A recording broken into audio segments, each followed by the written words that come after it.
Estamos no horário, vamos começar, né?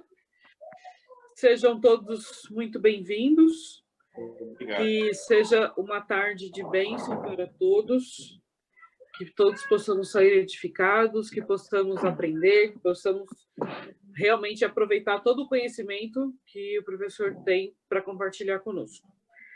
Eduardo, você começa com a oração? Pode ser. Pode ser. Pai querido, Pai de amor e de bondade, receba a nossa gratidão neste momento, Pai, por poder estar aqui unidos e reunido com os irmãos, Pai, ainda que à distância, mas o teu amor nos une, Pai. E é em teu nome que estamos aqui nessa tarde, que o Senhor possa abençoar a vida de cada um, Pai, suas famílias aqui representadas, e que esses momentos que passaremos aqui possam ser momentos agradáveis e o seu nome, acima de tudo, possa ser glorificado, Pai. Muito obrigado por tudo. Eu oro a Ti em nome de Jesus Cristo, teu Filho. Amém. Amém.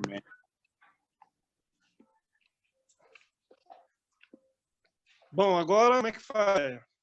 Só um minutinho, vou fechar o microfone de todo mundo, em seguida já abro o seu, tá bom? Tá legal.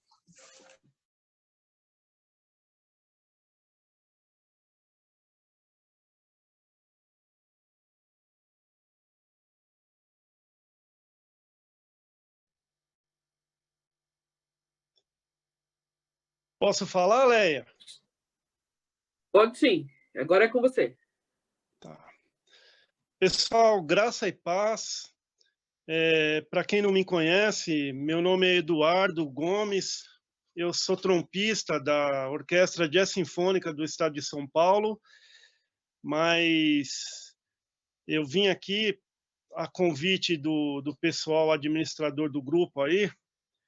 Em primeiro lugar, eu quero agradecer esse convite, agradecer essa oportunidade de falar aqui para vocês, principalmente por ver tantos amigos aqui, tanta gente boa, né? E eu espero estar à altura aqui do convite feito, tá? E amigos assim de longa data e alguns amigos mais novos que estão entrando na nossa vida agora, mas que Deus possa abençoar a vida de cada um de vocês aí, tá?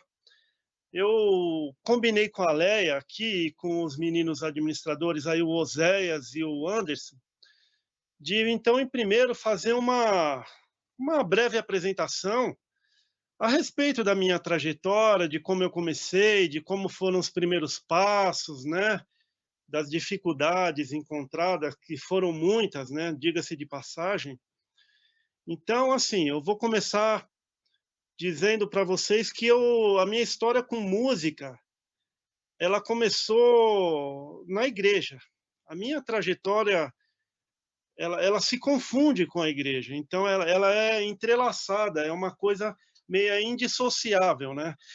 Eu comecei com 9 para 10 anos, na musicalização da minha igreja, a Igreja Assembleia de Deus, aqui de Jardim Penha, em São Paulo.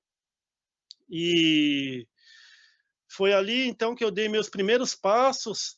Eu, antes de chegar na trompa, o maestro da banda na época não era nem orquestra, era banda. Isso eu estou falando de ano que 79, 1979, 1980.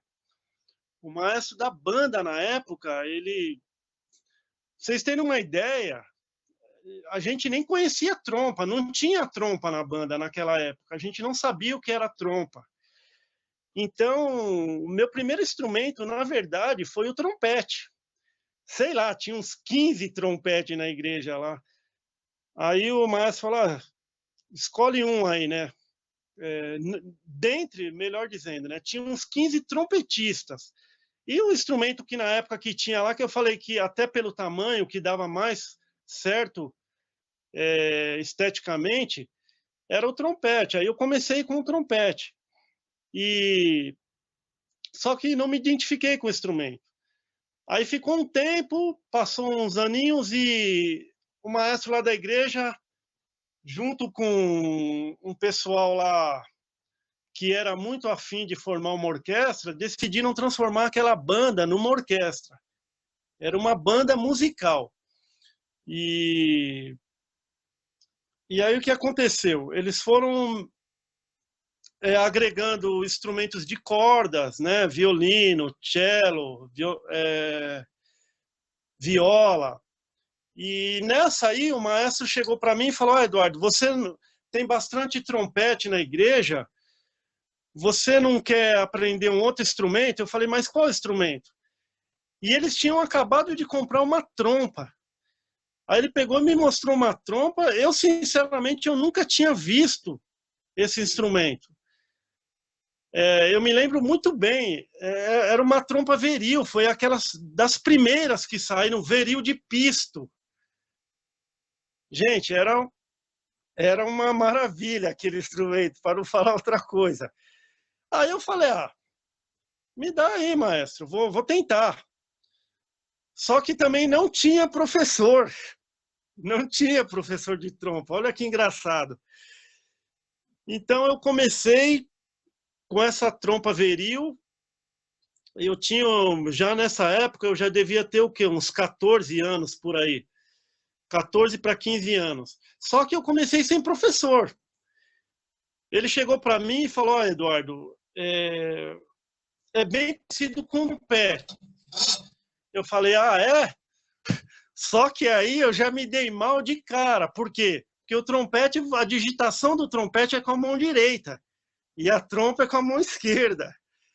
Então já começou. E para complicar, eu sou destro, né? E aí eu então comecei, peguei a trompa, ele falou: daqui uma semana tem um solo. Eu falei: que solo? Você tá brincando, né? O nome do maestro, gente, só para vocês saberem quem era na época, eu não sei se o Giba, que tá aí, eu não sei se ele lembra dele, era o Levi Virgínio. O Levi Virgínio hoje ele é pastor, mas é um grande amigo que eu tenho. Então ele foi um grande responsável por eu tocar trompa hoje. E aí o tempo foi passando, tal, e vi que eu precisava de uma orientação. Porque o pessoal que tinha lá na igreja não tinha trompista, então ninguém sabia, ninguém podia dar orientação a respeito da mão na campana, e a respeito de diversas outras técnicas que são específicas do trompa, né? Boucher, toda essa coisa mais sofisticada um pouco. E aí, que em 87, olha só, 1987, o Giba, eu não sei se eu já falei isso pessoalmente, nas vezes que a gente já se encontrou, mas meu primeiro professor de trompa, sabe quem foi? Meu pai. Foi seu pai, cara. Seu pai, o Azor Massambani. Trombonista. Sabe aonde? Sabe aonde? Vila Lobos, ali na Avenida do Estado. Mas olha, não é porque você está aqui participando da live, mas eu quero que todos vocês saibam que o Azor, ele foi assim uma espécie de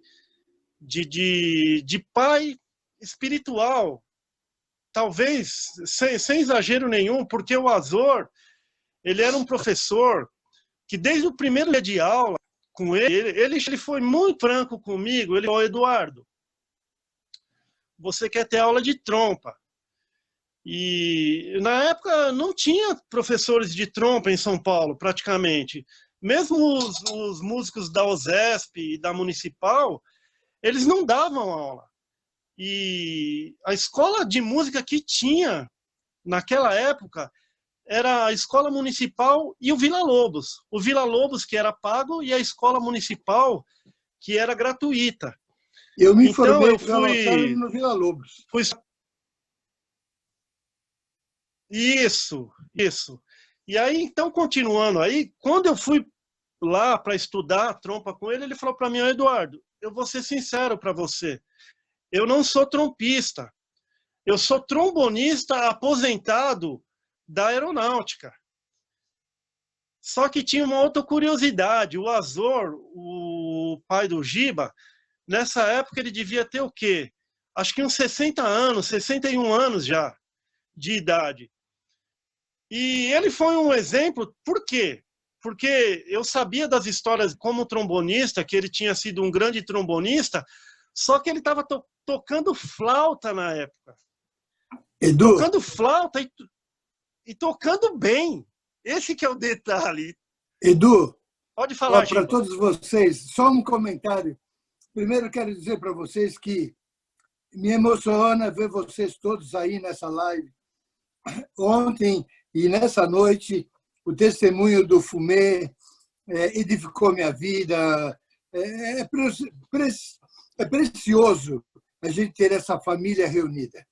Músicos que, de uma maneira certamente divina, chegou esse instrumento em vossas mãos. É Deus operando de uma maneira, esse instrumento chegou nas vossas mãos. Foi porque o amor de Deus se manifestou nisso. Só comentando, eu não quero intervir muito, não, porque já me emocionei. Edu, meu pai, eu lembro de quando meu pai chegou para mim em casa, ele tinha aproximadamente essa idade, ele disse assim para mim: Beto, eu me cansei de tocar o trombone, eu vou estudar flauta. E ele se formou em flauta, fez o curso completo de flauta. É esse o Azor Massambani. E outra, veio do interior, tocando numa banda, não tinha escola, não tinha nada, estudando sozinho, só veio estudar depois de já ser um profissional. Então, é um exemplo de vida. Eu me sinto honrado porque meu pai foi um testemunho de um cristão fiel, amoroso. Ele levava os alunos lá para casa da igreja para ensinar, para ficar lá solfejando, ensinando música. Continua, Edu. Não, legal, é isso mesmo, Gi. Então, ele foi muito franco comigo, ele falou: ó, você não vai me ver tocar trompa, porque eu sou um trombonista aposentado da aeronáutica e resolvi estudar flauta. Mas, assim, foi um grande exemplo para mim, porque, para vocês terem uma ideia, um senhor de 60 anos, né, aceitar um desafio desse, de tocar flauta, de aprender a tocar flauta, enfim. E um detalhe, o trombone é um instrumento na clave de Fá, e a flauta é clave de Sol. Tá? Então, assim, foi para mim um grande espírito. Não estou falando isso, porque está à sua frente, mas de lá para cá, às vezes acabava o horário da nossa aula e falava: não, fica aí, vai ficar tocando aí. Vamos ficar Edu, tocando. Aí ele me contava as histórias dele. Edu, queridos, eu prometo que eu não vou falar mais. Oi. Eu fui amigo do maestro francês Georges Henry. Georges Henry faleceu há 2 anos atrás, foi o primeiro maestro da rádio e televisão Tupi. Fiquei amigo dele. Olha ele só. Morreu agora com 98 anos. Olha. Ele me liga e diz assim para mim: Gilberto, quantos anos você tem? Eu tinha 67, hoje eu estou com 72. Ele diz assim: quantos anos você está? Eu falei para ele: 67, maestro. Ele disse assim: você é um menino, você pode fazer muito ainda. Maravilha, maravilha, bacana. Muito bom, Giba. Obrigado aí por dar esse tempero aí na conversa aí. Muito bacana. Então, somos todos bebês, então, né? Somos bebê, imagina, eu tô com 49. Tô com 49, né? Graças a Deus. Então, assim, continuando a história, em 87, eu tinha 15 para 16 anos. E aí, teve um dia, depois acho que de um ano e meio mais ou menos que eu estava lá, o professor Azor, ele falou para mim assim: Eduardo, por que você não vai procurar uma escola de música tá? Você está evoluindo aqui, mas eu acho que já está na hora de você procurar uma escola, um professor de trompa mesmo. E aí ele falou, ó, tem um professor que dá aula na escola municipal, que é uma das poucas escolas, né, que tinha naquela época. Então eu fui para a escola municipal. Na verdade, na escola municipal naquela época tinha 2 professores. Um era o Enzo Pedini, era um professor, ele era italiano, que tinha sido naturalizado brasileiro, mas ele já estava se aposentando. E o Oséias Arantes estava assumindo no lugar dele. Então o Oséias estava fazendo essa transição. E eu fui lá na escola municipal conhecer, mas não estava na época ainda de abrir inscrição, toda aquela burocracia que vocês sabem, né? Você não chega numa escola com um curso regular, tipo assim, em abril, agosto, e chegar lá para ter aula. Não, você tem que fazer uma inscrição, passar por um processo seletivo. Mas aí eu cheguei lá totalmente ingênuo. Aí eu procurei saber quem era o professor de trompa, e na época era o Pedini. O Oséias estava chegando. E aí o Enzo falou para mim, mas você quer estudar trompa? Deixa eu ver sua trompa aqui. Aí eu peguei e mostrei a trompa para ele, era aquela veril. Ele colocou a mão na cabeça assim e falou, meu Deus do céu, você quer tocar trompa com isso aqui? Ele nem chamou aquilo de trompa. E aí eu falei, mas por que, professor? Não é trompa essa aqui? Imagina a ingenuidade. Imagine a ingenuidade. Aí ele falou, não, que essa trompa vai te segurar demais, você vai conseguir evoluir. E o bocal também era um bocal totalmente fora do padrão. Enfim, ele estava se aposentando, ele falou, mas fica vindo aqui que eu vou te dar aula como aluno ouvinte. Olha só que bênção, parece que é Deus já preparando o seu caminho, né? E aí ele foi usado por Deus como um canal, talvez nem ele soubesse que ele estava sendo usado, para me dar aula como aluno ouvinte, fora da época, fora da temporada de inscrição, enfim. E aí ele foi me orientando, me deu algumas orientações sobre bocal e instrumento. Eu até me identifiquei um pouco com a história do Fumê, que me reportou. Isso foi uma coisa muito clara, Fumê, que na época aconteceu, porque quando o professor Pedini falou para mim assim, ó, com essa trompa vai ser muito difícil, você não consegue um instrumento nem que seja emprestado? E aí eu consegui um bocal melhor, consegui um bocal de trompa mesmo, na verdade, né? Porque eu tocava com um bocal lá que não sei do que era. E aí, nessa época, Fumê, você citou o Mia, né? Que ele levava uma trompa da base para você, e nessa época a gente tinha lá na Filadélfia o sargento Natanael, que na verdade ele não era sargento ainda, ele era cabo, o Natanael Oliveira, que hoje também é pastor. E o Natanael, de final de semana, ele levava uma trompa Selmer em Fá, que era da base também, ele levava emprestada para mim. Por isso que eu me identifiquei com a sua história também, Fumê, porque parece que todo mundo tem um Mia na sua vida, né? Todo mundo acaba tendo um Mia, né? É aquele Mia lá de cima, né? É isso aí. Então, aí ele levava de final de semana. E minha aula na escola municipal dava certinho, porque era na segunda-feira. E na terça-feira de manhã eu tinha que entregar para o Natanael para ele levar de volta para a base, para o instrumento ser usado lá. E a gente ficou nessa mais ou menos uns 2 anos. Mais ou menos uns 2 anos. Bom, e aí então o professor Pedini se aposentou, eu fiquei apenas 6 meses com ele lá. Ele se aposentou e eu passei a ter aula então com Oséias. Me inscrevi agora da maneira certinha, fiz a inscrição lá e comecei a ter aula com Oséias. E aprendi muito lá também. Lá eu passei a ter contato com trompistas. Aí eu passei a ver um novo mundo, né? Eu passei a ver uma nova realidade. Porque até então, para vocês terem uma ideia, eu não sabia que existia orquestra jovem, né? E aí eu passei a saber que, poxa, existiam algumas pessoas que eram profissionais, que viviam da música. Para você ver como a gente tinha pouca informação naquela época. E aí o que aconteceu? Eu fui estudando, fui me inteirando, tal, e nessa época eu estava firme na igreja, graças a Deus, como estou até hoje, mas nessa época eu era muito envolvido com o trabalho musical na igreja, né?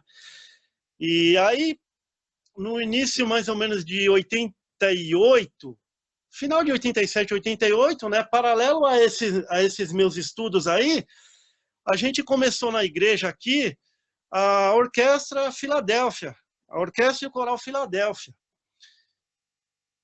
Vocês não têm noção, gente. Vocês não têm noção de como isso foi uma influência tão assim positiva na minha vida, que a igreja em si, né? A igreja em si exerceu uma influência, uma marca assim tão forte na minha vida que eu só queria pedir para o nosso amigo abaixar a trompa aí. Deus abençoe aí. Belo som, hein? Belo som. Sem querer eu liguei, esqueci de desligar. Desculpa. Belo som. Deus abençoe. Vinícius, é legal. Então, e aí a gente começou a Orquestra Filadélfia na igreja. No início foi bem sofrido, né? Porque é um trabalho, quando ele inicia, ele realmente não começa por cima, né? Então, deixa eu só ajustar minha câmera aqui, que deu um probleminha aqui. Pera aí, gente. Isso, agora melhorou. Então, e aí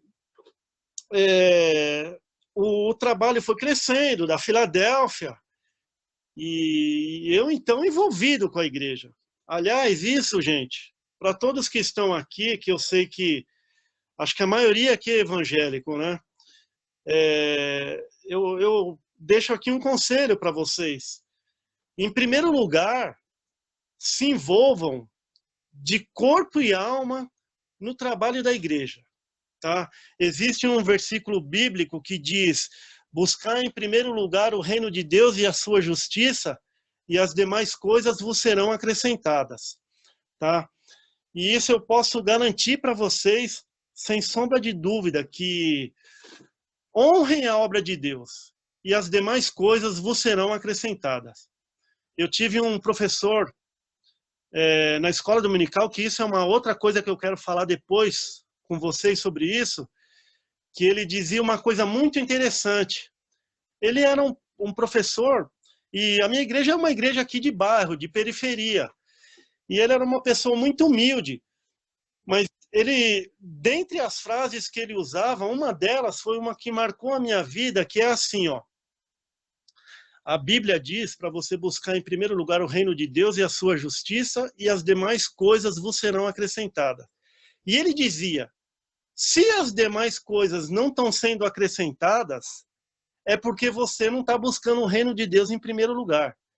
Isso é uma coisa que me marcou. Imagina, eu tinha 14, 15 anos de idade, me marcou, e a partir de então eu adotei isso como filosofia para a minha vida.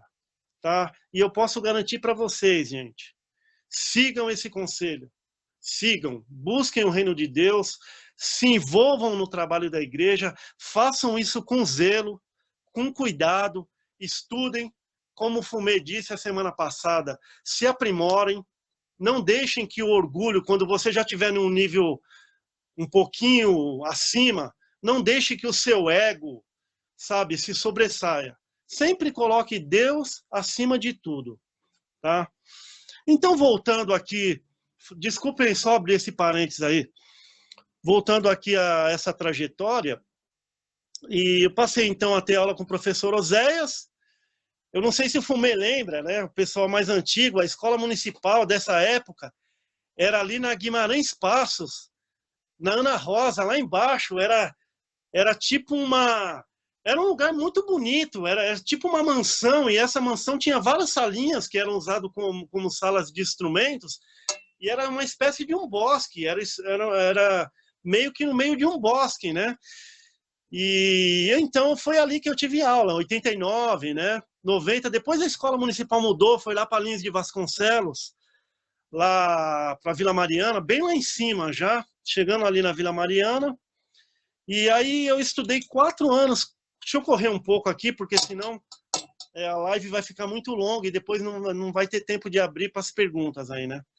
Então, correndo um pouco aqui. Eu estudei 4 anos com o professor Oséias e depois em 90 e... Eu acho que foi em 94, isso, 93, 94, eu fui estudar com o professor Mário, que aí eles já tinham fundado, já tinham organizado a ULM, a Universidade Livre de Música, que atualmente é a Escola de Música do Estado, que é a EMESP. Então eu estudei lá com o Zé, com o Mário, melhor dizendo, de 94 a 98. E durante esse período, gente, eu fiz muitas provas. Para vocês terem uma ideia, quando eu me decidi não, eu quero ser músico, eu comecei a fazer prova. Então, a primeira prova que eu fiz, eu me lembro muito bem, foi uma prova em 1990. Foi quando iniciou a experimental. Mas eu não tinha noção nenhuma, gente. Eu não tinha noção nenhuma. Eu fui fazer essa prova, não falei para o Oséias que ia fazer, imagina, eu não tinha nenhum ano de estudo de trompa na municipal.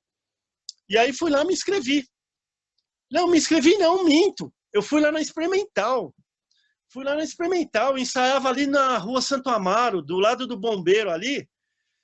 Eu cheguei um pouquinho antes do ensaio. Olha só, a falta de noção na época. Hoje eu conto isso, eu acho até engraçado, mas eu fui lá, eu não sabia quem era o maestro, aí perguntei lá para uma funcionária lá administrativa, acho que era a Maria Tereza, se eu não me engano, perguntei para ela, quem que é o maestro? Aí ela falou, o maestro não chegou. Nisso ele estava chegando, aí ele falou, o maestro está aí, ó. Era o Jamil Maluf, mas eu não conhecia até então. Aí eu cheguei para ele e falei, eu queria fazer uma prova aqui na sua orquestra. Aí o Jamil falou, você queria fazer uma prova? Vem cá. Me levou lá na salinha, eu lembro que a experimental ensaiava numa espécie de espaço assim, e tinha uma escadinha, acho que 2 ou 3 degraus apenas, e tinha a mesa dele lá. Aí ele falou assim, sentou na mesa dele, na cadeira, e falou para mim, toca alguma coisa aí. E eu tava com essa trompa em Fá, Fumê, com essa trompa em Fá que o Natanael trazia lá da base. Aí eu toquei um estudo do Coprache, número 3. Aí ele falou para mim assim, tá bom. Por mim você tá aprovado.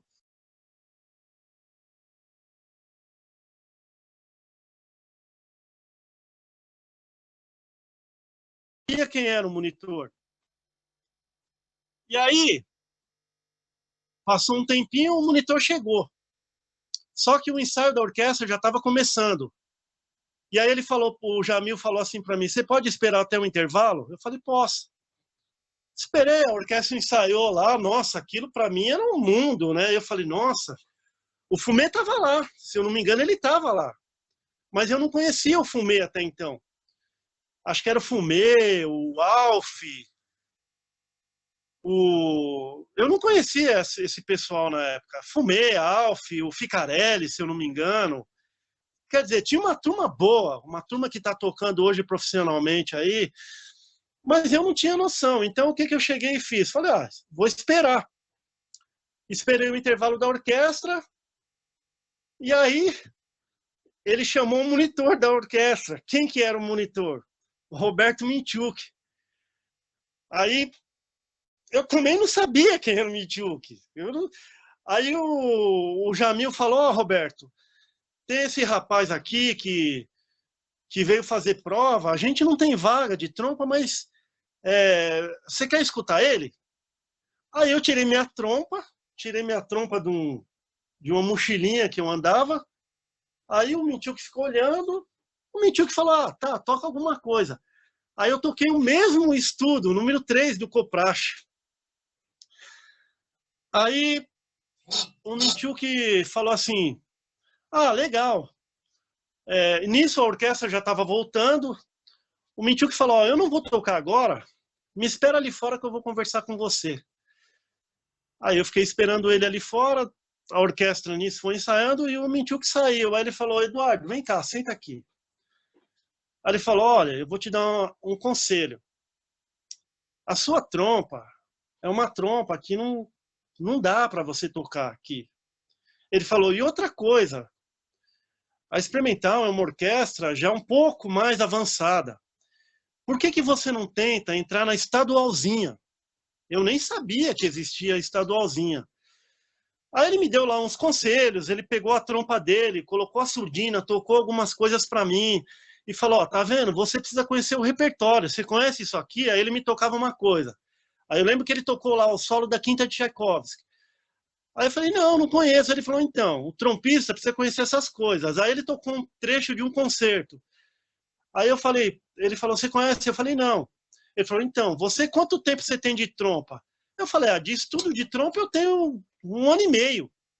Ele falou, então, é pouco.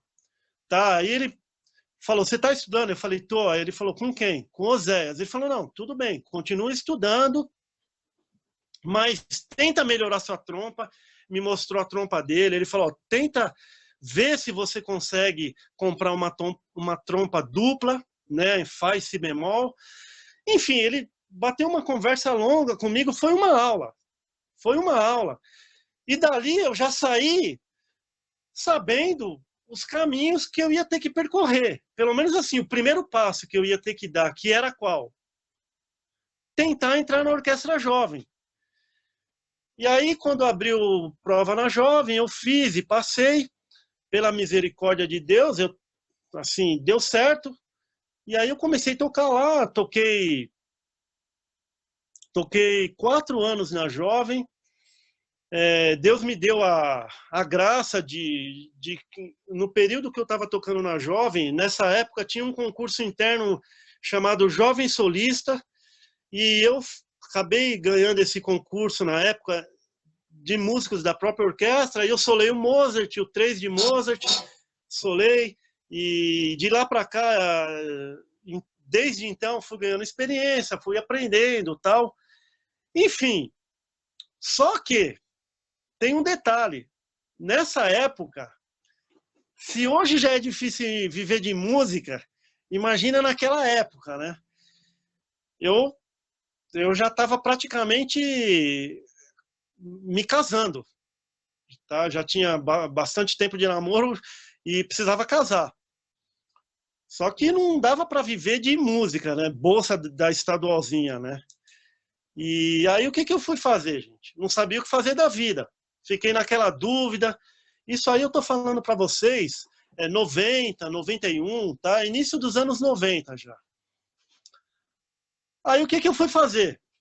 Arrumei um emprego no banco, fui ser office boy do banco e continuei, paralelo a isso, a estudar música, E sempre naquela dúvida, puxa, e aí, o que vai ser da minha vida? O que eu vou fazer da minha vida? E não sei, né? Esse negócio de música é uma coisa meio incerta.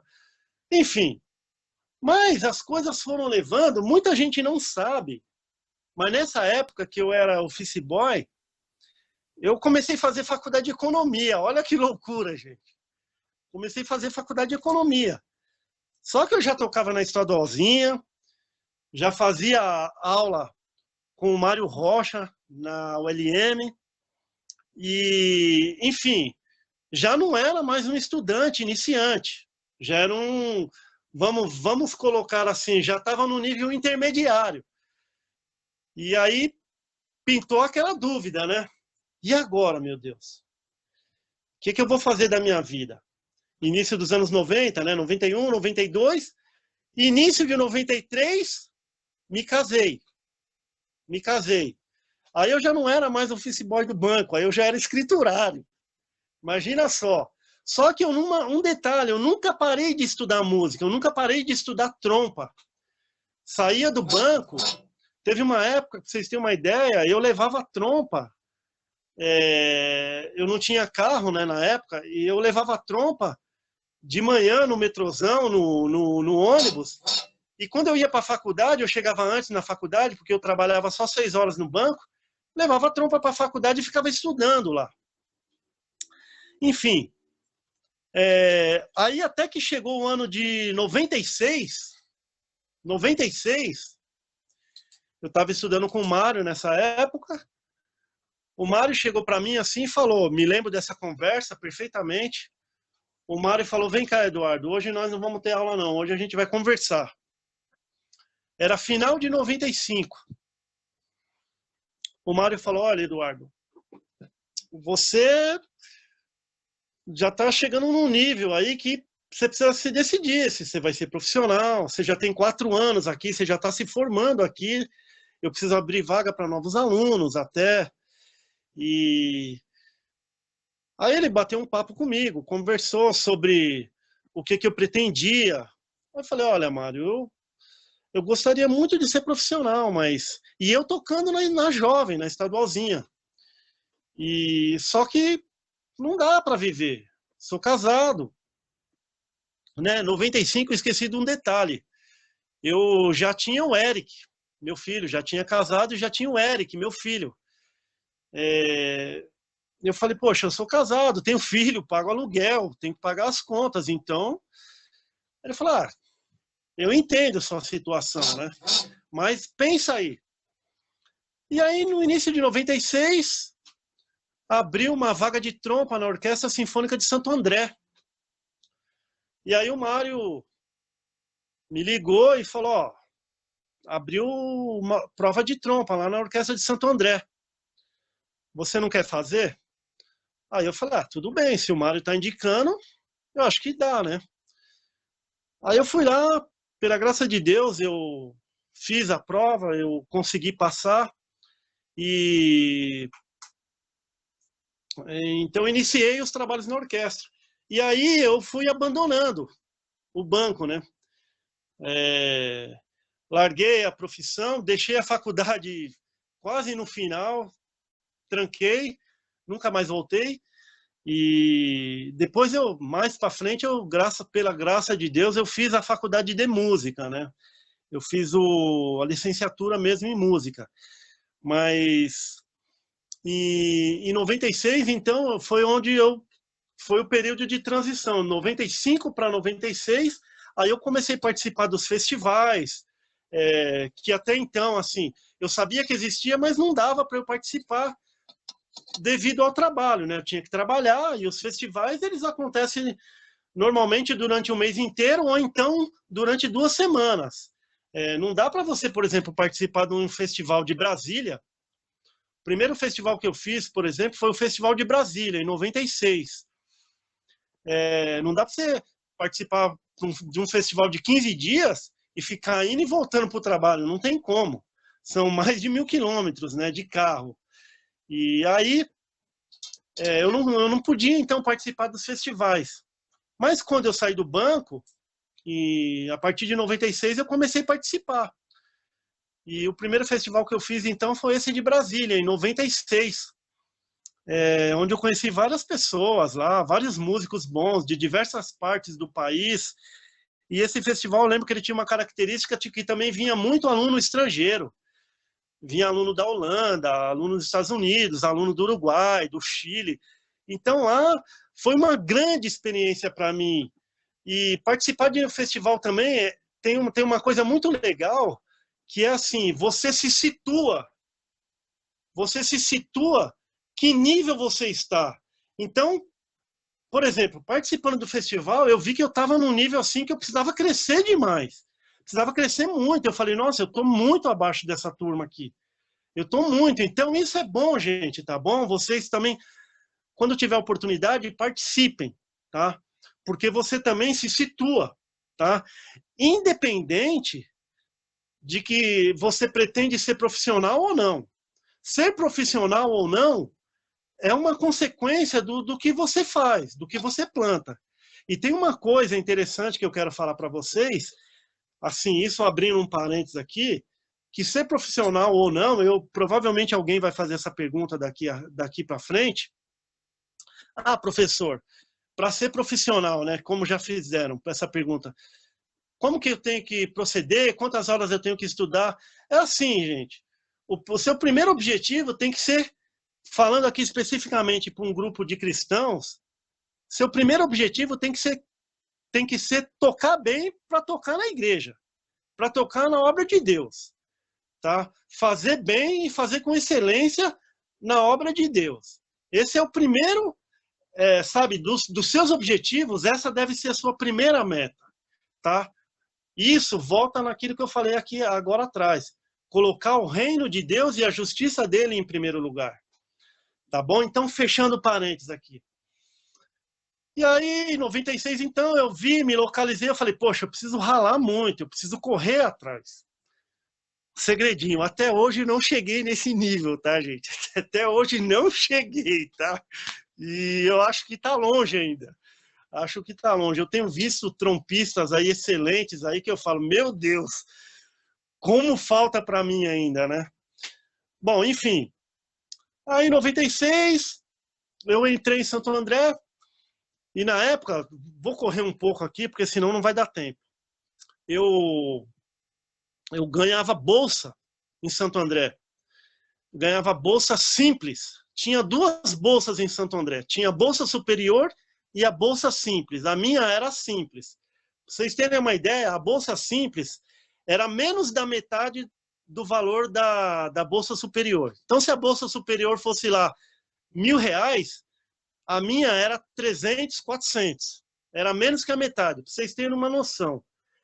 Mas aí eu comecei a fazer as correrias na época. Aí eu fazia casamento, juntava a bolsa de Santo André. Aí eu logo comecei a tocar numa big band que montaram em Diadema. E aí eu ia me virando e tocando barco para poder ver se dava tempo de estudar e tirar o atraso. Por que eu digo tirar o atraso? Porque o pessoal dessa fase aí da minha geração, pessoal que tinha a mesma idade minha, já estavam se profissionalizando naquela época.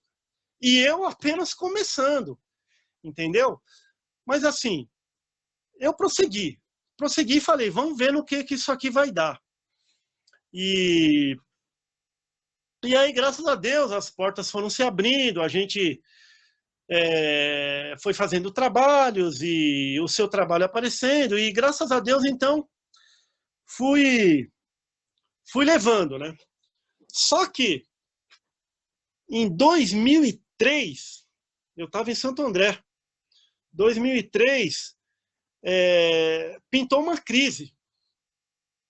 Acabaram lá com a Big Band lá de Diadema, e os cachês minguaram, e eu já casado, precisava sobreviver, precisava pagar aluguel, luz, água, telefone, essas coisas que todos vocês aqui conhecem, né? E aí, 2003 começou a pintar aquela dúvida na cabeça. Meu Deus, será que eu fiz certo de ter largado tudo e ter entrado para esse ramo da música? E aí pintou aquela dúvida, aquelas questionamentos interiores, e eu me sentindo péssimo, né, na época. Resumindo para vocês, eu entrei numa dificuldade assim grande mesmo. Foi uma época de grande dificuldade na minha vida, né? Tô resumindo, gente, para ver se a gente ganha tempo. Uma época de grande dificuldade na minha vida. E eu comecei a ficar assim quase que em depressão. Entrar quase que em depressão, assim. Mesmo assim, por isso que eu falo, gente, mesmo tem gente que fala, depressão não é coisa de crente, não é isso, não é aquilo.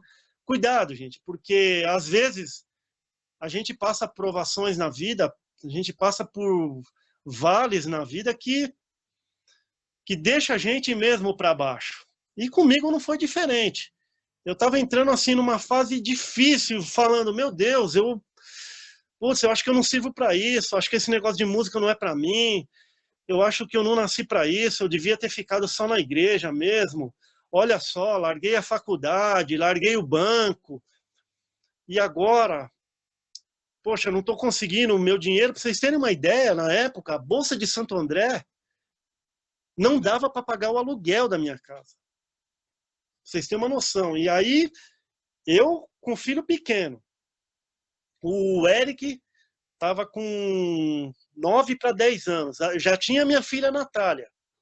Minha filha Natália com 7 aninhos. E aí bateu aquele desespero, né? Eu falei, meu Deus, e agora, né? Eu não estou num nível profissional, e mesmo que tivesse, não tinha vaga aqui em São Paulo. Os lugares que tinha para tocar na época era a Orquestra Municipal, estava completa, o ZESP estava completa, a Banda Sinfônica do Estado estava completa, e o que mais? De profissionais que tinha, assim, que era assim, pagava salário. Acho que era só essas 3, né? E aí eu falei, e agora? Aí eu me lembro que no início de 2004 abriu um concurso na OSPA, Orquestra Sinfônica de Porto Alegre. E aí eu me inscrevi pela internet mesmo, e, enfim, me inscrevi, fui lá, pela graça de Deus, eu passei, estou resumindo para vocês, porque tem nuances essa história, ela tem detalhes assim que, por exemplo, eu quase que não fui fazer essa prova. Eu quase que não fui, por quê? Porque eu não tinha dinheiro para ir. Eu não tinha dinheiro para passagem nessa época. E Porto Alegre é longe. São 18 horas de ônibus, pra vocês terem uma ideia. Então eu não tinha dinheiro para ir. Eu falei, bom, é melhor perder os R$ 25 da inscrição, que eu já paguei, você ia no banco e pagava, do que perder o dinheiro de uma passagem e chegar lá, fazer uma prova, não passar e voltar com uma mão na frente e outra atrás, e com a despesa da passagem, né? E você tinha que ficar lá no hotel lá. Então quase que eu não fui. Mas aí eu lembro que na época eu consegui um cartão de crédito emprestado da minha cunhada e comprei a prestação. Comprei em 3 vezes. Vocês lembram daquela empresa BRA, que fazia os voos noturnos? Eu comprei a passagem só de ida. Aí eu me lembro até que na época a menina balconista lá perguntou, mas você não vai comprar da volta? Eu falei, não, só da ida. Por quê? Porque no cartão não tinha limite para comprar da volta. Eu falei, eu me viro para voltar, eu me viro. Aí comprei a passagem de ida e encontrei amigos lá no aeroporto lá de Porto Alegre. Onde vocês vão ficar, tal? A gente não sabe. Eu falei, então vamos procurar um lugar para ficar. Aí a gente achou um lugar lá para ficar, ficamos lá. E a prova ia ser no dia seguinte. Eu lembro que isso era num sábado e a prova ia ser no dia seguinte. E tinha muita gente boa na prova. Tinha muita gente boa nessa prova aí. E aí eu comecei... a gente às vezes pinta aquela, puxa vida, eu vim aqui só gastar dinheiro, né? Eu vim aqui só passear, né? Mas, graças Edu, a Deus... Oi? Eu tenho uma coisa para vocês aqui, eu acho que é só para dar um alô. Olha quem entrou na sala, está ouvindo vocês. Mário, diga um alô para eles. Mário, que alegria, Mário. Poxa, o Mário foi um paizão para mim. O Mário, acabei de falar de você aqui, Mário. Ele está escutando a gente? Está. Tá escutando, sim. Acabei de falar de você aqui, Mário. Tempo de Arruma o celular. Aí fica mais bonito. Olha, Não, galera, então, o Gilberto me convidou agora aí, mas eu estou numa outra live lá da escola, mas é só para dar um depoimento aí, que essa história do Eduardo aí eu conheço bem, viu? Acompanhei desde que ele parou no banco e foi lá para ter umas aulas com o OLM. Então, é uma pessoa que muito dedicada, esforçada, e passou pela minha mão, graças a Deus, e foi um cara que, como é que diz, persistente. E até hoje está aí na luta, como eu também estou na luta, né? Claro. Tudo que ele falar para vocês, pode acreditar que é verdade. Ele é um cara muito sincero. Obrigado, Mário. Poxa, obrigado. E para todos vocês aqui que não sabem quem é o Mário, além de paizão para os alunos, ele era um cara que ele era muito sincero, ele sempre orientava, tá? Ele sempre orienta, na verdade. Então, assim, Mário, minha gratidão eterna aí, viu, de coração, viu, cara? Eu sempre falo para as pessoas individualmente aqui, agora, aproveitando a oportunidade aí, coletivamente, Mário, você foi um cara que realmente, eu tenho certeza que foi Deus que colocou na minha vida, tá, Mário? Aqui é um grupo de evangélicos, então eles sabem muito bem do que eu estou falando. Tá? Você foi um cara que Deus que colocou na minha vida. Obrigado por tudo, viu, Mário? Imagina, foi tudo. Tchau, Mário. Obrigado, Mário. Muito gosto. Falou, gente. Boa sorte para vocês aí. Tchau. E felicidades para todos. Amém. Obrigado. Igualmente, Mário. Bom, então, assim, para correr aqui, então em 2004, eu fui lá em Porto Alegre, pela graça de Deus, pela infinita misericórdia dele, eu passei nessa prova. Bom, aí eu falei, eu não sou, assim, tão zero à esquerda como eu tô me achando, né? Porque na época eu tava mal, tava numa deprê que vocês não fazem ideia. Mas foi assim, como se Deus estivesse me pegando com a mão dele, falando, olha aqui, ó, me levantando e falando, ó, você não é isso que você está pensando. Você é meu filho. Eu sou seu pai. E quem tem Deus como pai, gente, jamais estará desamparado. Tá bom? Esse é um testemunho. E depois, depois que eu passei nessa prova, Deus me deu a oportunidade de ir para Porto Alegre várias vezes, fazer cachê, tocar diversos programas legais. Na época, o maestro titular era o Isaac Karabchevsky. Ele me chamou no camarim, perguntou se eu ia realmente assumir. E eu falei, não, maestro, eu prefiro esperar um pouquinho ainda. Aí, mesmo assim, eles continuaram me chamando. E aí, enfim, as coisas começaram a melhorar. E de lá para cá, graças a Deus, Deus tem me sustentado, tá? Esse é um primeiro testemunho que eu queria contar para vocês. Um outro testemunho, gente, rapidamente, foi um que aconteceu em 2014, que foi em maio de 2014, que foi quando eu entrei na Jazz Sinfônica. Eu já estava com 43 anos de idade e abriu essa vaga. E eu ainda tocava em Santo André. E eu fui, me inscrevi nessa prova. O Eric, na época, que sábado vocês terão a oportunidade de conhecer, por sinal é meu filho, o Eric nessa época estava na Alemanha estudando.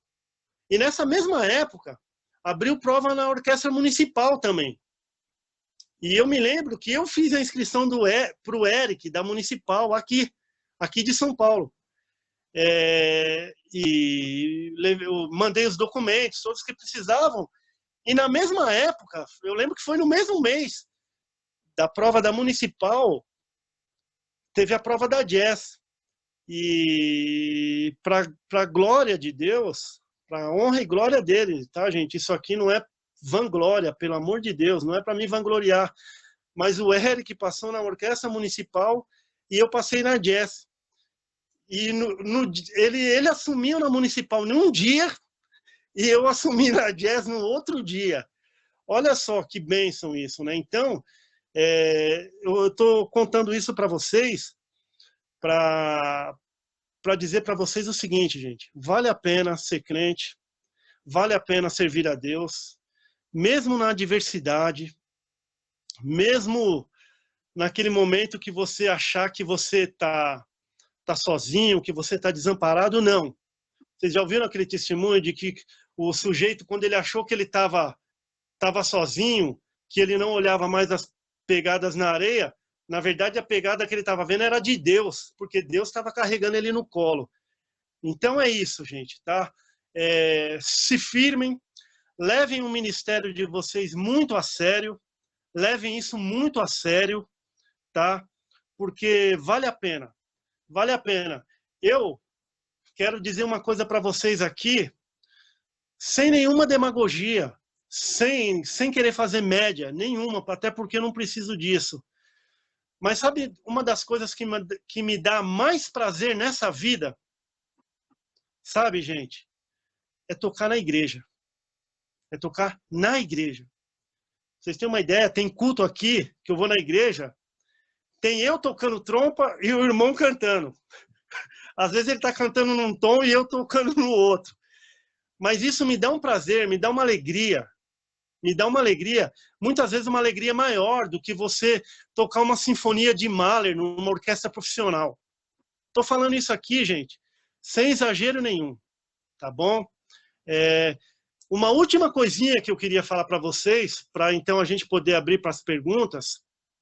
Uma última coisinha que eu queria falar para vocês é o seguinte: estudem a Bíblia, gente. Estudem a Bíblia, frequentem escola dominical.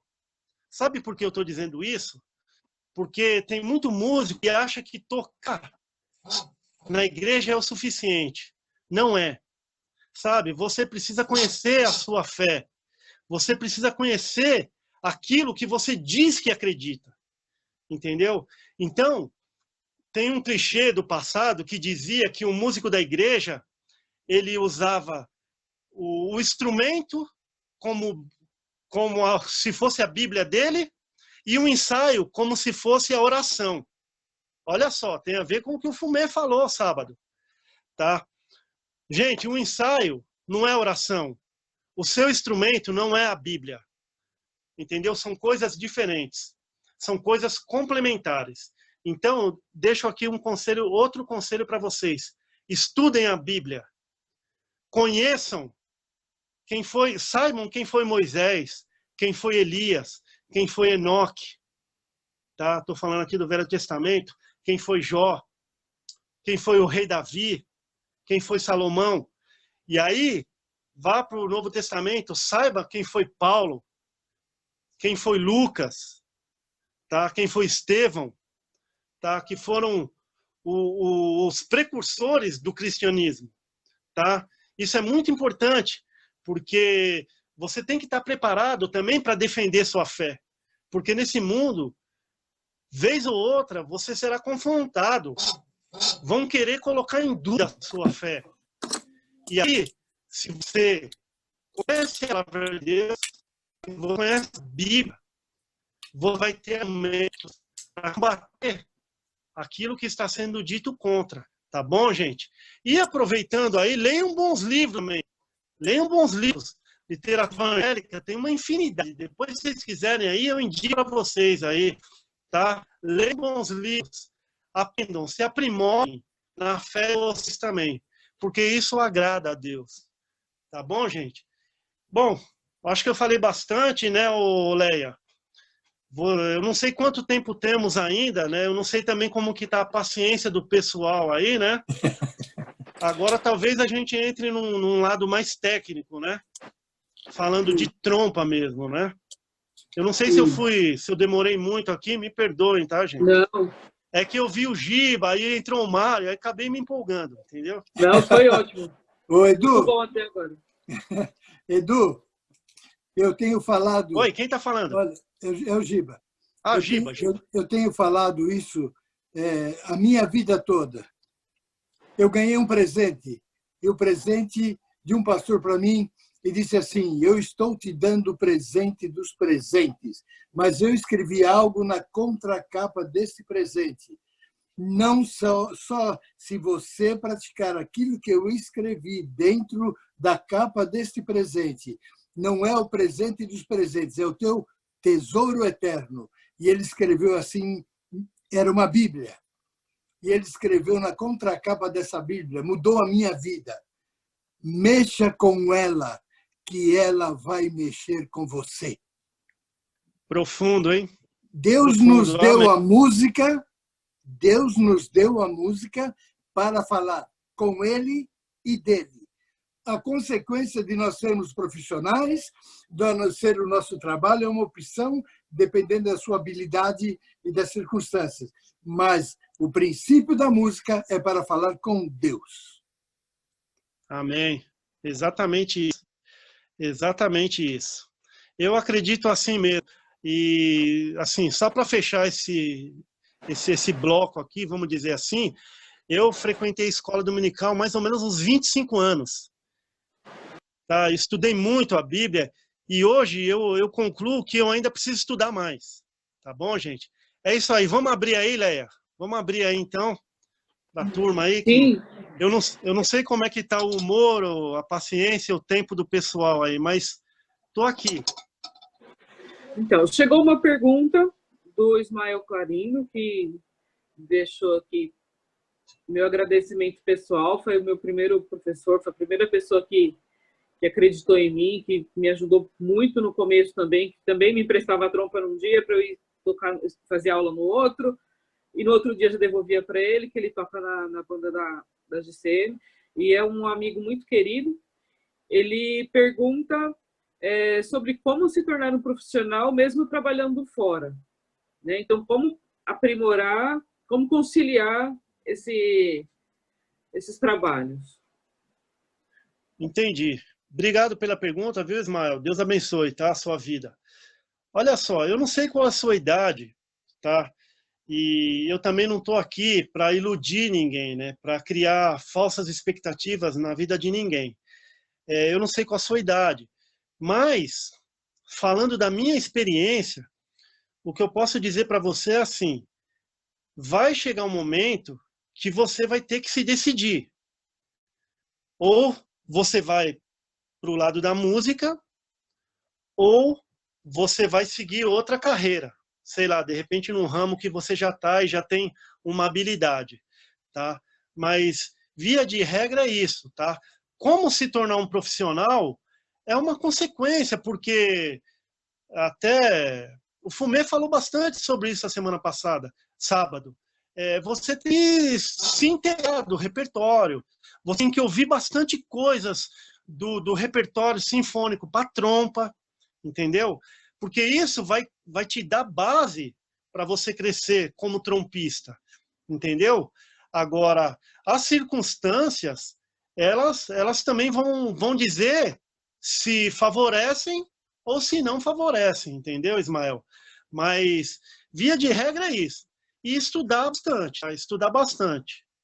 Tá legal? Eu não sei se eu respondi a sua pergunta contento, tá? Mas, resumidamente, é isso. Certo. Bom, se o Ismael tiver alguma dúvida, tanto pode abrir o microfone, chamar aqui, ou pode mandar a mensagem também. O Eric tem algo a dizer? Eric? Eu? Isso. Eric, vão achar que a gente combinou aí alguma coisa. Não, eu estou muito feliz, muito contente de ver todo mundo aqui, ver meu pai falando, o Fumê. Estão me escutando bem? Perfeitamente. Estamos. Beleza. O Anderson e a Leia, eles pediram para eu falar um momento marcante, algo que até hoje a gente se lembra com muito carinho, seja familiar, enfim, uma coisa que marcou bastante. Eles pediram para eu falar isso e eu lembro de dois momentos, todo mundo, né? Dois momentos que foram muito especiais para mim e que realmente foram emocionalmente falando, não sei se fica muito claro isso, mas emocionalmente falando foi um divisor de águas, assim, eu me senti muito bem nessas duas situações. A primeira delas foi a primeira vez que eu toquei na igreja, né?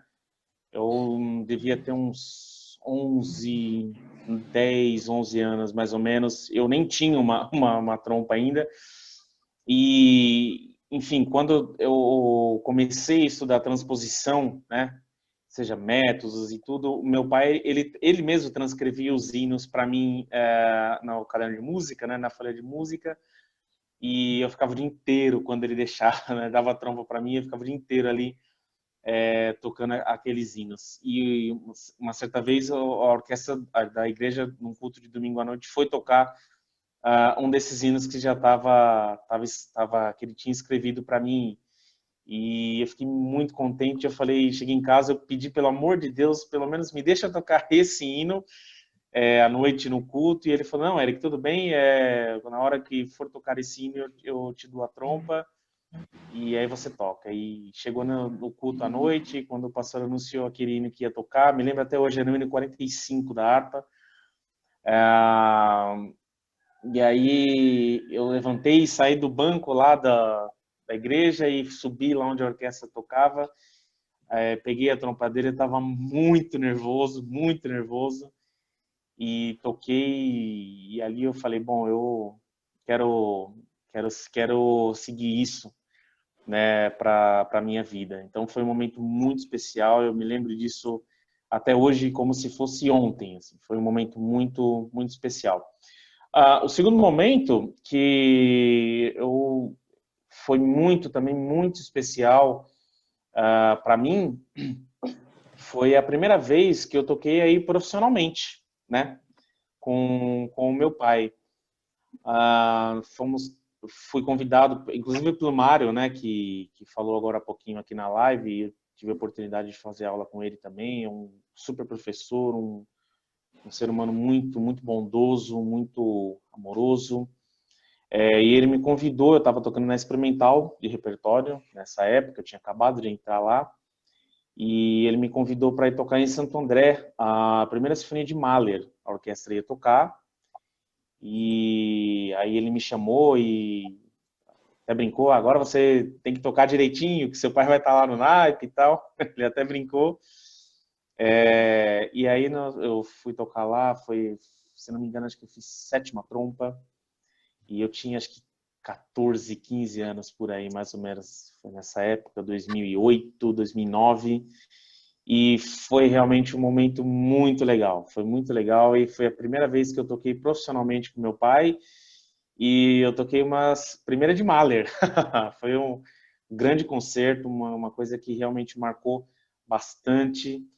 E graças a Deus, depois desse concerto, uns anos depois, pouquinhos, na verdade meses depois, né, teve a prova também em Santo André, e eu fiz e passei.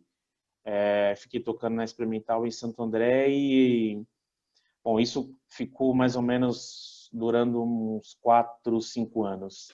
Então, ainda assim, depois desse concerto da primeira de Mahler, eu ainda tive a oportunidade de trabalhar com meu pai profissionalmente mais 4, 5 anos lá na Orquestra de Santo André. Então, foi esses dois momentos e esse período depois, né, que realmente foram muito especiais. A gente ia juntos para o ensaio, a maioria das vezes não podia voltar junto, porque eu já ia depois para o ensaio da Experimental, que era à noite, mas a maioria das vezes nós íamos juntos de carro, e algumas poucas vezes nós voltávamos juntos também de carro. Então a gente ia conversando, ele ia me falando tudo isso que ele falou aqui na live. Ele sempre me contou, e sempre serviu, não é porque é meu pai, mas sempre serviu de inspiração, eu lembro um pouco dessa fase de 2002, 2003, que ele foi aprovado lá na OSPA, e um pouco antes, realmente as coisas não estavam muito boas. Então eu lembro exatamente o dia que ele chegou e passou, que ele falou que tinha passado na OSPA. Sempre serviu de muita inspiração. Então, espero que tenha ficado claro aí. E obrigado aí pela oportunidade de ter falado, Anderson e Leia. Obrigada, Eric. Foi muito bom. Professor, temos perguntas sobre o que você recomenda assim, de um plano de estudos, de uma rotina de estudos para a gente, né, para a grande maioria que toca na igreja, que tem anseios profissionais ou não, mas que a gente possa melhorar a qualidade. Tá, entendi a pergunta. Obrigado pela pergunta, Deus abençoe. Olha só, independente de ser profissional ou não, você tem que criar hábitos, você tem que criar o que eu chamo uma rotina de estudo, um plano de estudo. Tá? Por que eu digo isso? Porque o ato de tocar envolve aí, no mínimo, como que eu poderia colocar? 2 aspectos. Tá? O ato de tocar envolve 2 aspectos fundamentais, que um é mental, o outro é o físico. Então, o que seria o aspecto mental? O aspecto mental é você se condicionar mentalmente para aquilo que você quer fazer, aquilo que você quer estudar, como que você quer que saia, e enfim. O aspecto mental é esse, eu não vou falar disso agora, eu vou falar sobre o aspecto físico. O que seria o lado físico? O lado físico é bem parecido com o de um atleta. Um atleta, ele tem que se preparar também fisicamente. Qualquer atleta que você perguntar, fizer uma pergunta para ele, qualquer atleta de alta performance profissional, ele vai te responder que existe um lado físico e um lado psicológico, um lado mental. O lado físico, respondendo à pergunta dos colegas aí, é assim, você tem que criar um hábito, uma rotina de estudos. Por quê? Porque o lado físico, você envolve músculos na hora de tocar, tá? Então, por exemplo, eu costumo dividir a minha rotina de estudo assim. Em primeiro lugar, antes de tudo, eu criei lá uma planilhazinha que eu chamo de plano de estudo. Isso, obviamente, eu já decorei, porque tantos anos isso, eu não preciso mais dela, mas aconselho alguém, se quiser anotar aí, tá? Até é bom, porque pode servir até para outras pessoas que não estão aqui. Então, por exemplo, você põe lá, plano de estudo. Primeiro, eu vou falar o meu, tá? E primeiro, eu faço alguns exercícios básicos de respiração. A primeira coisa, exercícios básicos. Exercício de respiração existem inúmeros, tá? Depois eu posso falar alguns para vocês que são os que eu prefiro. Tem o do papelzinho na parede, tem aquele do bocal, tem aquele de você inspirar, espera alguns segundinhos e solta. Então esse é um primeiro passo, tá? E veja bem, gente, esse exercício de respiração não é para você fazer meia hora, 40 minutos. Não, isso aí é 2, 3 minutinhos no máximo. É para você já ir se condicionando. Você entendeu? Já faz parte da preparação para tocar. Então você fez lá 2, 3 minutinhos. Aí, o segundo passo. O que você pode fazer como segundo passo? Eu chamo de abelhinha, ou buzzing. Abelhinha sem bocal. Tá? Veja bem, só voltando aqui no primeiro passo, eu vou falar de um exercício de respiração que eu gosto muito, para poder falar do segundo também, tá? Um dos exercícios que eu gosto muito é aquele, deixa eu pegar aqui o bocal aqui, que você pega o bocal e inverta ele ao contrário, tá? E, por exemplo, já deixa a sua embocadura no formato de receber o bocal. Por quê? Porque automaticamente, além de trabalhar a respiração, você também já dá uma trabalhadinha, você já dá uma acordada no seu músculo aqui. Porque é músculo, né? Tocar envolve músculo. A parte física é essa parte do músculo e a parte da respiração. Basicamente é isso. O lado físico, o que seria? respiração e musculatura, tá?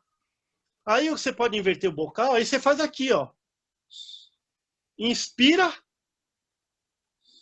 e solta lentamente para dentro do bocal, mas com sua embocadura pronta aqui. Entenderam? Com a embocadura pronta, porque você já vai se condicionando também, já vai acordando o seu lábio, tá? Então, indo agora para o segundo passo. O segundo passo é o que eu chamo de abelhinha sem bocal ou com bocal, ou buzzing sem bocal. Você vai fazer lá, você vai tocar notas. Pode ser notas aleatórias, ou, se você preferir, você vai, experimenta uma nota na trompa, por exemplo, Dó.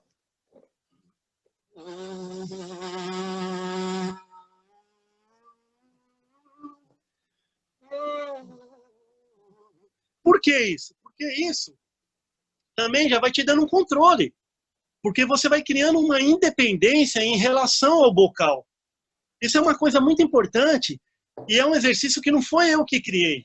Em 98, quando eu participei do Festival de Campos de Jordão, como bolsista, uma coisa que me marcou muito foi a aula que a gente teve com os membros do Canadian Brass.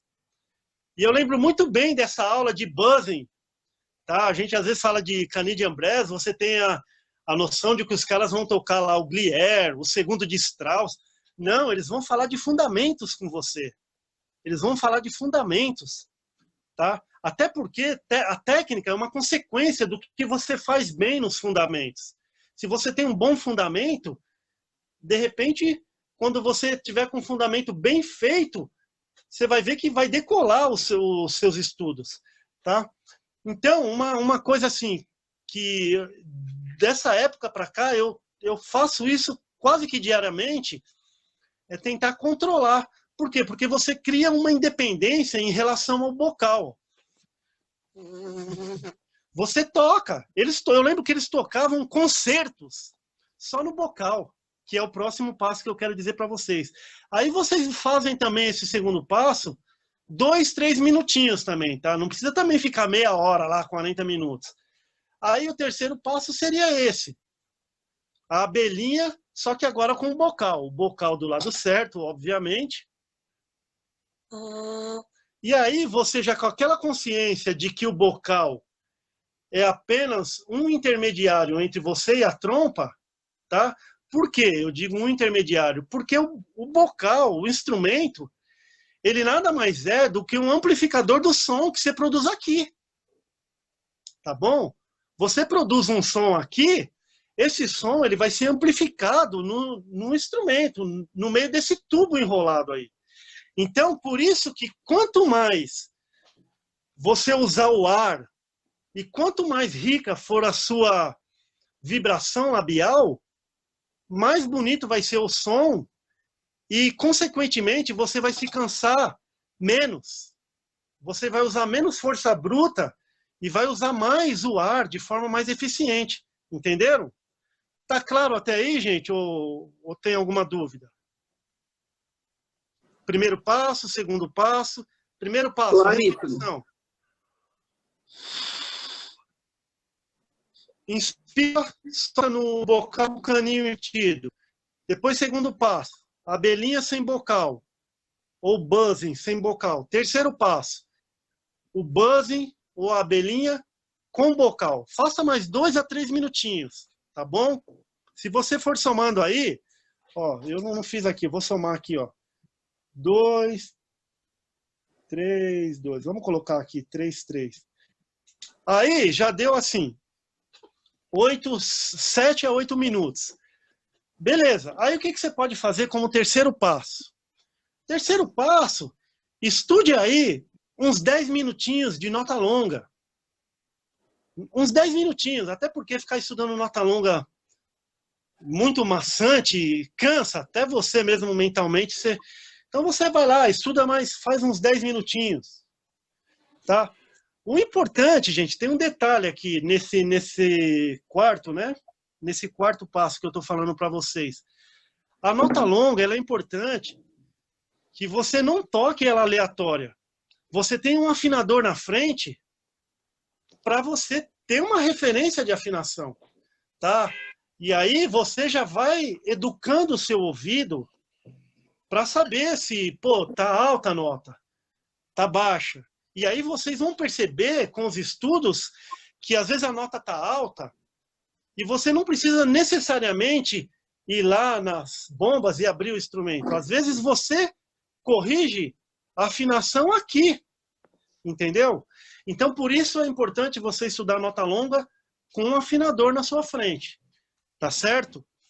E aí, a gente entra mais na parte mais técnica, né? Como próximo passo aí. Aí você estuda ligaduras, sabe? Tem gente que chama de overtones, tem gente que chama de harmônicos, tá? Mas, remindo, você faça exercícios de gatos e ligaduras muito lentas e sinta a mudança de uma nota para outra. Então, mexa o menos possível o seu lábio. Olha só, preste atenção. Eu digo tentando mexer o menos possível, por quê? Porque é praticamente impossível você não mexer. É praticamente impossível. Até porque, tecnicamente falando, existe uma coisa chamada quebra de embocadura. E a quebra de embocadura ela é uma coisa muito visível. Todos percebem. Entendeu? Então, assim, você faça... Que exercícios são esses? Você pega o Dó e toque a sequência harmônica de Dó na trompa em Fá.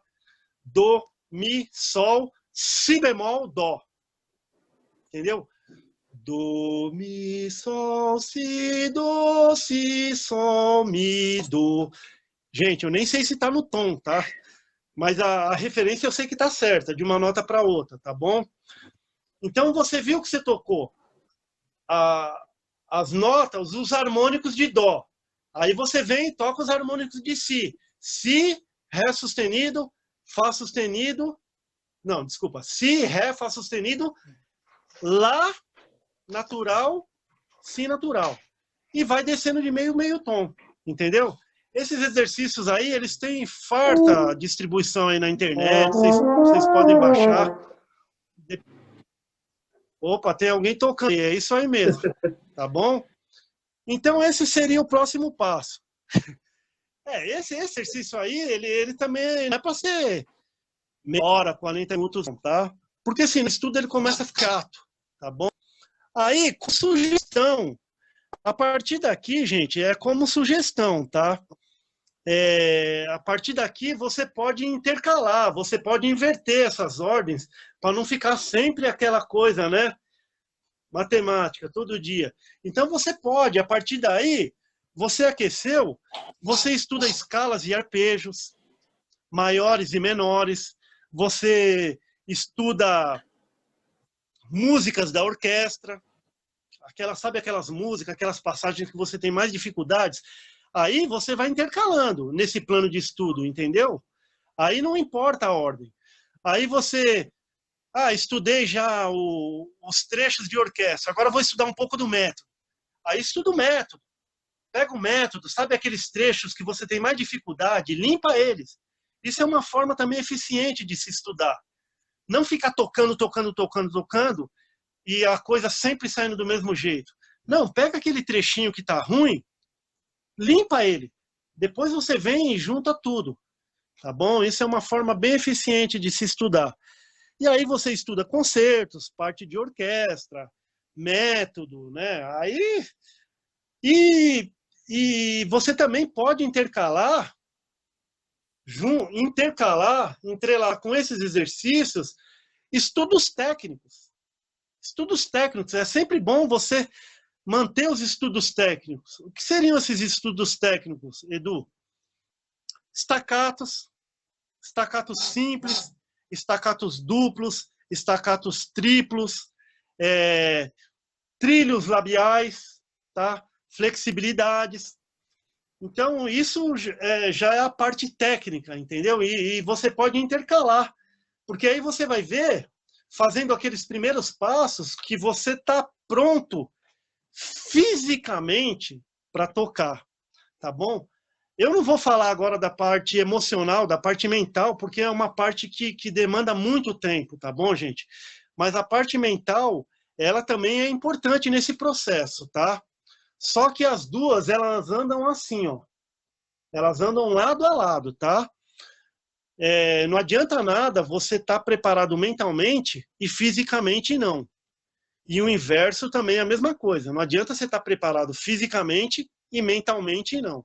Tá bom? Bom, eu acho que de rotina de estudo eu falei bastante, né? Ou tem mais alguma dúvida aí? Sim, acho que deu para esclarecer bem. Se surgir alguma pergunta, podem mandar. Tem uma pergunta do Rian. Então, ele pergunta como a sua família reagiu de você decidir estudar música tão cedo, se você teve apoio da família, né? Um pouco você já contou, né, dessa transição aí entre as profissões e tudo, mas como foi na juventude, assim, quando você começou a estudar música, foi atrás e tudo? E ele disse que Ezequiel Ferreira mandou um abraço para você. Poxa, que bacana. Um abraço para ele. Deus abençoe. Obrigado pela pergunta aí, tá bom? Olha só, eu tinha um início assim, se tecnicamente foi muito bom, mas em termos de apoio, em termos de dar aquela força, eu tive muito. Eu tive apoio do maestro, do Levi, que eu falei para vocês agora, foi um sujeito muito bacana, ele me deu muita força. O Natanael, que hoje é pastor, também me deu muita força. São pessoas assim que eu devo assim praticamente muito da minha carreira para eles. Eu vou colocar percentual aqui porque é capaz que eu até erre, tá? E então assim, eu tive sim muito apoio familiar. Eu tive também muito apoio porque eu fui criado sem pai e foi praticamente eu e minha mãe a vida toda. Então, quando eu comecei a estudar música na igreja, que minha mãe me levou para a igreja, me levou para a escolinha de música, ela apoiava. A gente não tinha apoio financeiro, obviamente, não tinha, mas assim, familiar foi basicamente minha mãe, né? E depois, eu não sei se era essa a pergunta que você queria fazer, Rian, quando eu já estava mais velho, depois de casado, eu tive muito apoio da minha família, mas da minha família, digo, minha esposa, tá? E meus filhos, apesar deles serem pequenos, porque eu enfrentei críticas, sim, tá? Eu enfrentei críticas, porque nessa época, por exemplo, da dificuldade aí que eu te falei, a gente foi bem criticado por familiares. Eu não estou dizendo pessoas da minha casa, estou dizendo pessoas de fora. A gente foi bem criticado porque, tá vendo? Eu sempre falei que isso aí era loucura, ele não devia ter abandonado a faculdade, o banco, tá, né? Enfim, mas Deus, ele conduz nossa vida, entendeu, Rian? Tá? É ele quem conduz, entendeu? Então, é no controle de tudo, tá? Mas é isso aí, eu tive apoio sim, tá? Graças a Deus da igreja, embora a igreja era uma igreja bem simples, não tinha assim aquele suporte financeiro, mas graças a Deus todo o suporte espiritual, emocional, eu tive, viu? A fase da Filadélfia foi uma fase muito rica na minha vida. Obrigado pela pergunta. Bom, são essas as perguntas. Oséias quer falar? Liga o microfone. Fumê? Ok. Eu tenho uma pergunta. Eu tenho uma curiosidade para fazer para o professor. Posso perguntar uma curiosidade? Pergunta, Zé, se não for... Ó, eu não consigo tocar o Glier, é isso? Não! Não, que você contou, você começou essa história falando que você começou a tocar na trompa de pisto, depois você foi para a trompa em Fá.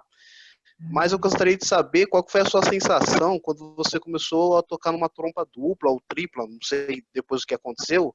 Como é que foi a sua sensação? Que geralmente a gente começa na banda assim com aquela trompinha em Fá, né? só pela misericórdia de Deus, né? E depois pega uma trompa melhor. Como é que foi a sua sensação depois de passar por essas trompas abençoadas? Olha, Zé, obrigado pela pergunta aí, viu? Deus abençoe. Rapaz, foi uma diferença brutal. Brutal. Eu lembro claramente a primeira vez que eu peguei uma trompa dupla para experimentar. Eu não sei se o Fumê lembra dessa trompa. A minha primeira trompa dupla foi uma Amate, que era do Celso. Uma Amate, não sei se você lembra dessa trompa, Fumê. A Amate nem existe mais. Aliás, esse país nem existe mais, porque era Tchecoslováquia. Esse país nem existe mais. Era uma trompa muito pesada, cara. Parecia que a trompa pesava uns 100 quilos. Mas era assim, estou exagerando, né? 100 não, mas 90, vai. Era muito pesada. Mas eu senti uma diferença, porque antes de comprar, eu fui experimentar a trompa com ele. Aí eu lembro que até eu fui experimentar na escola municipal, lá na Lins de Vasconcelos. E aí eu lembro que a igreja deu uma parte, mas assim, uma parte bem pequena. Eu dei uma outra que eu tinha juntado assim com muito sacrifício e a gente parcelou uma outra parte, olha só. Mas assim, a diferença, Oséias, perdão. A diferença foi enorme. Só uma curiosidade, para você ter uma ideia, a Filadélfia gravou o primeiro disco em 88. Em 88, eu entrei no estúdio para gravar com a trompa em Fá da base. Aí quando gravou o segundo disco, acho que em 90 ou 91, eu já gravei com essa Amate. Então, assim, a diferença foi muito grande, cara, muito gritante. Tanto é que hoje, quando os alunos começam, eu aconselho eles, quanto antes você puder mudar para um instrumento melhor ou intermediário, mude. Entendeu? Porque com aquela Amate, mesmo não sendo um instrumento top de linha, com aquela Amate eu dei uma bela evoluída. Entendeu? Então é isso aí. Lembra dessa trompa, Fumê?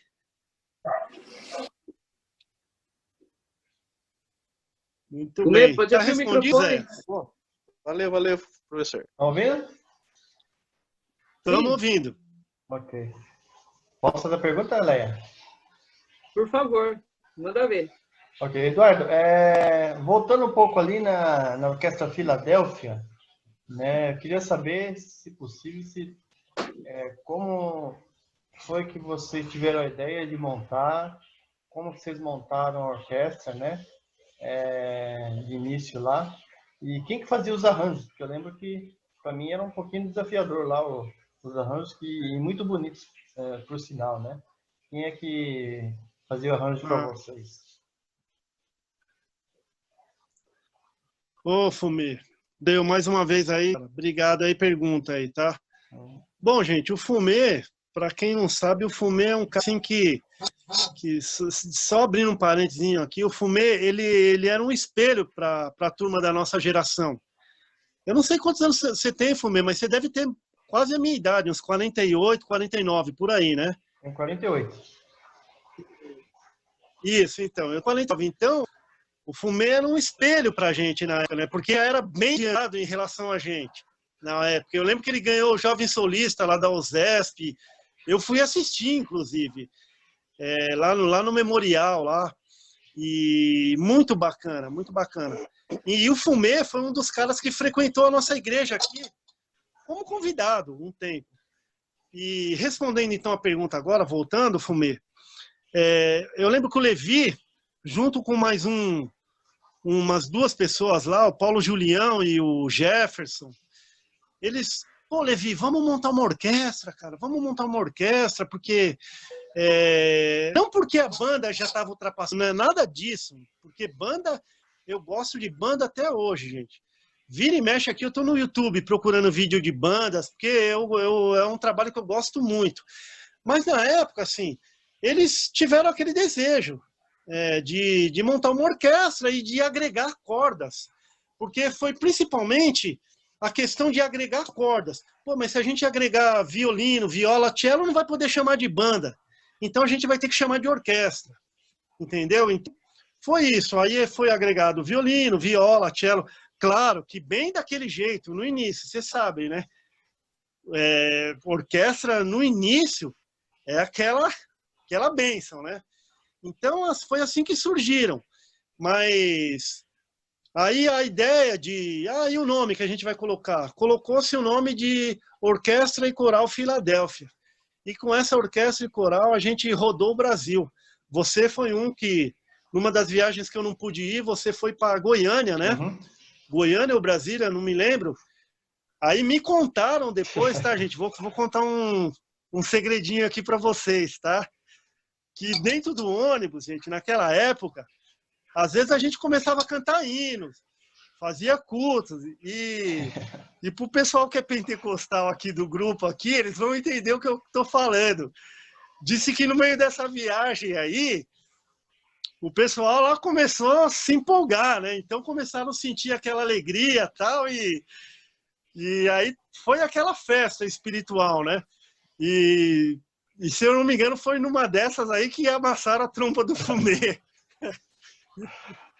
Tá? Mas o Fumê, ele...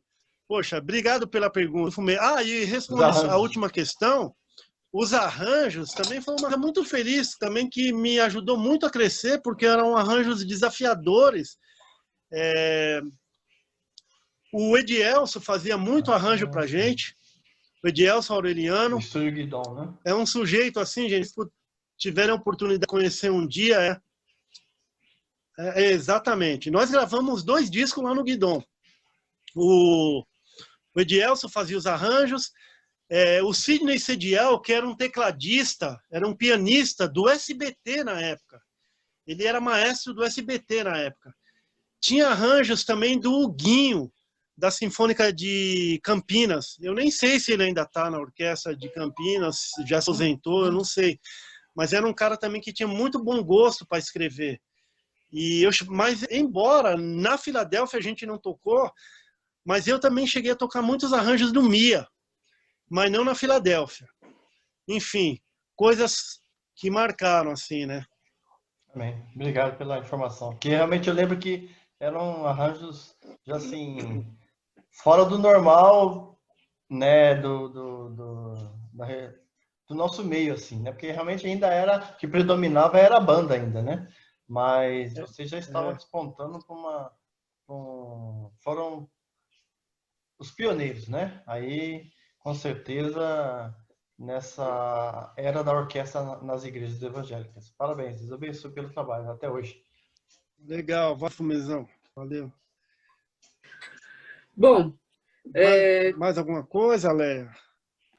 Então, da minha parte, tudo muito bem esclarecido, maravilhoso. Agradeço muito a sua participação, a sua boa vontade de estar com a gente, de compartilhar com a gente. Foi maravilhoso. Fiz várias anotações aqui. E surgiu mais uma pergunta. Aí, rapidinho, que a gente já vai encerrar, mas eu vou ler essa última. Como o músico cristão deve encarar os desafios em meio ao local de trabalho totalmente não cristão? Então, essa última pergunta que a gente já vai para o encerramento. Quem fez a pergunta? Foi o Ismael também. Oi, Ismael, obrigado pela pergunta. Olha, uma ótima pergunta. Uma ótima pergunta, porque essa pergunta diz respeito muito à ética. A ética profissional e a ética cristã. Por que eu estou dizendo isso? Porque no meio profissional, infelizmente, quem aqui do grupo é profissional, o Fumê sabe também o que eu estou falando, o Giba, que tocou no Teatro Municipal muitos anos, sabem do que eu estou falando. Infelizmente, existe pouca ética nesse meio. Pouca ética. Às vezes é um querendo puxar o tapete do outro. E eu tô, gente, perdão aqui, eu tô falando, tô jogando claro com vocês, tá? Eu não tô aqui para omitir informações, mas tem, tá? Então, você como cristão, qual deve ser o procedimento? Seu procedimento deve ser sempre o seguinte: ética. Ética. Não entre em panelinhas para derrubar ninguém. Sabe? Isso é uma coisa que humilha. Não entre em panelinhas para derrubar ninguém. Tá? Porque se é uma realidade é que esse mundo dá voltas. E lá na frente, uma injustiça que você está ajudando a cometer hoje, amanhã, lá na frente, pode estar acontecendo contra você. Entendeu? Mas, de uma forma geral, não abra mão dos seus princípios, Ismael. Esteja você onde estiver. Tá? Você pode estar numa rodinha lá de fulano falando isso, aquilo lá. Você, discretamente, você saia. Você não precisa ser ignorante, mal educado, mas discretamente você saia, porque as pessoas vão ver em você que você não gosta daquele tipo de atitude, entendeu? Então é isso, a ética cristã ela tem que estar acima de tudo. É o que eu falei no início da nossa conversa, gente. Antes de ser músico, você tem que ser cristão, crente em Deus. E tem uma outra coisinha. Antes de servir, você tem que ser adorador, tá bom? Por que ser adorador? Porque o caráter de Cristo ele vai refletir na sua vida. E lá fora as outras pessoas vão ver isso em você, entendeu? Não precisa você falar, não precisa você anunciar aos 7 cantos que eu sou crente, eu sou cristão. Não, deixe que as pessoas vejam, entendeu? Mas é isso aí, tá bom? Ok, muito obrigada, Eduardo. O Anderson quer fazer as despedidas, quer te agradecer. Anderson?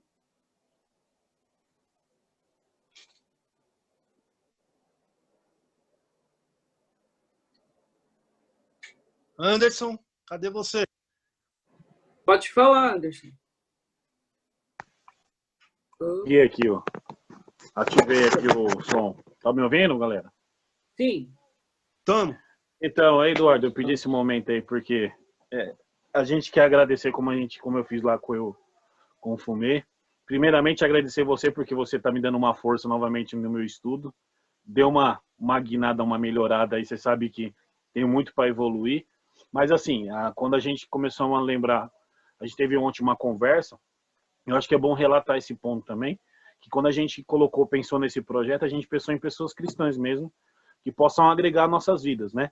Porque, igual você falou, no meio musical, até dentro da igreja mesmo, a gente vê que as pessoas não estão tendo mais o princípio, né? O irmão do próximo, vamos lá, tocar em grupo, muitas vezes eu tenho inveja do meu amigo só porque ele está solando a mais, porque ele está tocando. Não é isso. A gente, como você falou, é uma parte de adoração, né? E eu acho que o seu testemunho foi profundo realmente aí, ajudou muito. Pelo menos a minha vida edificou, como o do Fumê até hoje. A gente está digerindo assim, ó, cada palavra, né? E colocar o que pode ser agregado para mim, o que eu posso melhorar, né? E eu vejo relatos que na semana aqui, até vocês estão presentes aí, essa live está sendo... Aí, igual eu falei, na última live que a gente teve, falou, nossa, não teve muita gente.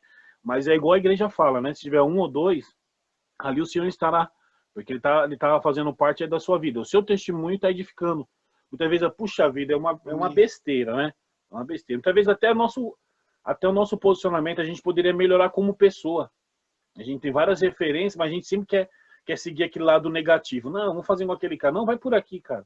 Só que igual você falou, um jeitinho brasileiro aqui, jeitinho mais fácil, ele acaba derrubando. Né? Tenho muitos amigos aqui e cada vez mais eu vou conhecendo pessoas novas, né? Isso é importante para mim também, porque faz 2 anos que eu voltei, 2 anos e meio que eu voltei a tocar trompa, na verdade. Estou praticamente há 6, 7 meses aí estudando com você. Esse ano não deu ainda. Eu não vi como é que tá, mas eu fico feliz de te agradecer de coração, viu, Eduardo, por essa iniciativa. Imagina. Já sabe que já vai se preparando umas perguntas fortes aí para a gente pegar o Eric na conversa também aí, tá? Como a gente já falou com o Fumê, eu fiquei muito feliz também. E fico feliz também, Fumê, você está fazendo parte também, ainda continuando esse projeto. E assim, até eu falo, se alguém tiver alguma dúvida aí, se tiver algum método, que pessoal, tá fácil procurar método, né? Mas sempre a gente acaba ajudando uma coisa que é interessante pra gente. Vai tá aberto também o nosso WhatsApp aí. Agradeço também, lembrando aqui também, agradeço a Leia, que a Leia é a precursora de tudo aí, faz quase todas as correrias junto com o Osés. Eles só falam para mim fazer o politicagem, né? Mas eu agradeço de coração essa galera aí e todos que participaram. Para mim é só. Ô, Leia. Oi. Então, quando está acabando, eu posso fazer os agradecimentos aí? Sim, com certeza. Bom, então eu queria agradecer, em primeiro lugar, a Deus pela oportunidade.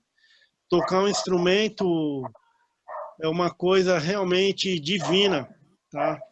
Então, eu agradeço em primeiro lugar a Deus e quero agradecer a vocês, a Leia, Oséias, Anderson. Quero agradecer imensamente ao convite. Eu, sinceramente, eu nem sei se eu estaria à altura diante de tanta gente boa aí, diante de tanta gente boa. Até vi agora aqui, mexendo aqui, o Serginho lá da Lagoinha lá, poxa, eu ouvi muitos CDs da Lagoinha, a gente tocou aqui na igreja e assim, eu sou imensamente grato a Deus, a vocês pelo convite, a confiança, tá? E eu sou pequeno, sou um dos menores aí, tá? E até esqueci de falar no início que fizeram uma propaganda enganosa ao meu respeito aí, tá? Porque é Deus quem capacita, né? Tá bom, gente? Mas obrigado de coração e vocês que me suportaram aí falando todo esse tempo aí, tá, gente? Todos vocês aí que eu tô vendo na telinha aí, obrigado de coração. Meu desejo é que Deus abençoe a vida de vocês, tá? E que vocês sigam nessa estrada aí. Eu sei que a maioria de vocês são jovens e estão começando agora e que não desistam, tá? As dificuldades virão, elas aparecerão. As barreiras, elas vão surgir.